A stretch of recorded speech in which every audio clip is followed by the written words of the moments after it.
Remember at the beginning of the course when I mentioned something called an asset? Well, it is an important term when creating a security strategy. Now, asset is not always the same thing, so we can't define what it is as it depends from company to company. However, we can define it broadly as an asset being most valuable thing that company or a person has.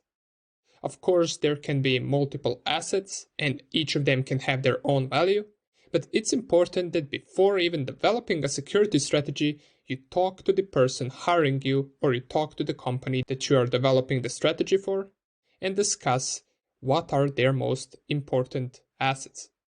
This is important because if the strategy is really good, what's the point if it's protecting the wrong things, right? Now, as we mentioned, assets can be literally anything. It can be files that the company has. It can also be perhaps the main servers of the company that are required for it to run. Sometimes an asset can be physical assets such as hard drives that have a backup. Remember, security isn't always implemented just online. You can just as easily have someone physically walk into the office or break into the office and steal device or hard disk or just look through them and put them back. And in some cases, asset can be personal information, whether it being for one person or for all the users that are registered on a specific service or website. That is also an important asset for companies.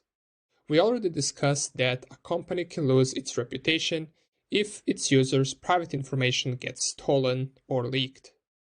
These are one of the most usual assets to protect and to focus on, but as I said, it can be anything and it's important to always communicate about this with the person that you are developing the strategy for. Usually, when protecting assets, we want to ensure those are our strongest points in security and we can develop something called layered security around it. This means we have multiple security measures covering it, so in case one gets broken into, there are still more things protecting it. Most basic example of a layered security that you all most likely have encountered and used is two-factor authentication.